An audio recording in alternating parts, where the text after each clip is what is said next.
कि सिर्फ एक बात कि बेटा इंस्पेक्टर बन के ही आना, ये बात इनको सोने नहीं दे रहा। दोस्त, इनके पिताजी ऑटो चलाकर अपने बेटे को बाहर पढ़ने के लिए भेजे हैं और दोस्त ये लड़का अपने पिताजी को बखूबी समझ रहा कि ऑटो चलाकर पढ़ाना कितना मुश्किल होता है। इसलिए ये लड़का एक सरकारी नौकरी पाने के लिए बहुत मेहनत और डेडिकेशन के साथ अपनी पढ़ाई को करता है। लेकिन दोस्त, कभी कभी वक्त भी ऐसा खेल खेल जाती है कि उस इंसान को टूटने पर मजबूर कर देता है। ये लड़का अपनी पढ़ाई में 100% देने के बावजूद भी कई असफलताओं का इसे सामना करना पड़ रहा है। और दोस्त, ये लड़का इतनी असफलताओं को देख चुका है कि इसका अब मेहनत पर से भरोसा टूटने लगा है। जब किसी स्टूडेंट को उसके मेहनत का फल नहीं मिलता ना, तो दोस्त उस स्टूडेंट का मेहनत पर से भरोसा उठने लगता है और वो खुद को कमज़ोर समझने लगता है और वो मन ही मन कहने लगता है कि पापा, मुझे लगता है कि मैं आपके सपने को पूरा नहीं कर पाऊंगा। माँ, आपका जो इंस्पेक्टर बनाने का सपना है ना, वो लगता है पूरा नहीं हो पाएगा। पापा, मैं बहुत मेहनत करता हूँ, पर पता नहीं कभी प्री निकलता है तो मेंस नहीं, और मेंस निकलता है तो डिस्क्रिप्टिव नहीं। और कभी कभी नॉर्मलाइजेशन भी ऐसा खेल खेल जाता है कि वो हमारे सपने को 1 सेकेंड में नस्ते नाबूद कर देता है। पापा, मैं क्या करूँ, मुझे कुछ भी समझ में नहीं आ रहा है।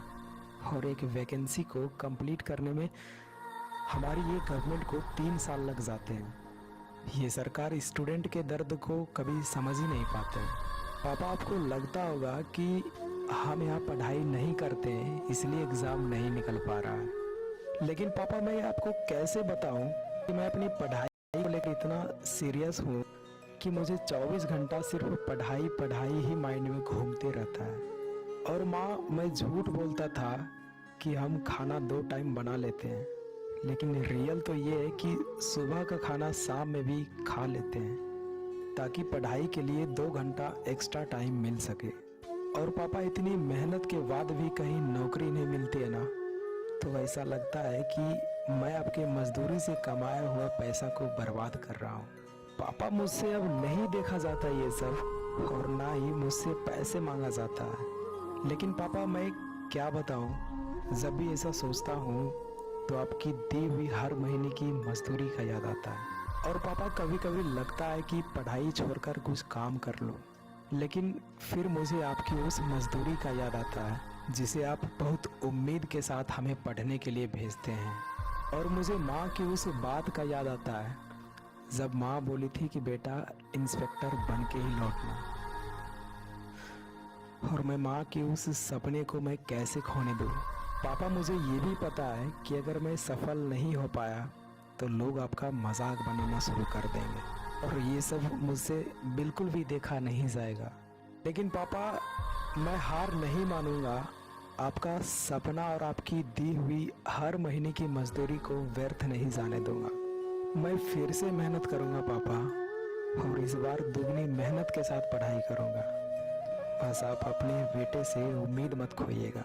तो दोस्त, इस स्टोरी के माध्यम से मैं आपको यही कहना चाहता हूँ कि ये सारी बातें जो आप सुने हैं, ये हर एक स्टूडेंट के मन में आती है।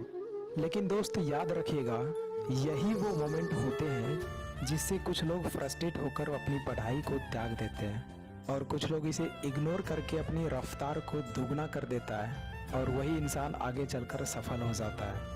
और दोस्त, मैं आपसे एक ही बात हमेशा कहता हूँ कि कभी भी ऐसी सिचुएशन से घबराइएगा नहीं, क्योंकि ये उन्हीं को दिया जाता है जिसमें सहन करने की क्षमता होती है। तो दोस्त, ये स्टोरी आप ही में से किसी एक सब्सक्राइबर का है। वो मुझे इंस्टाग्राम पे मैसेज किए थे और अपनी लाइफ स्ट्रगल को बताए थे कि मैं अभी इस स्ट्रगल से गुजर रहा हूँ, तो मैं उन्हीं पे एक डेडिकेटेड वीडियोस बनाने की कोशिश किया हूँ। तो दोस्त, आई होप ये वीडियो आपको पसंद आया होगा। अगर पसंद आया तो वीडियो को लाइक एंड चैनल को सब्सक्राइब जरूर कीजिए।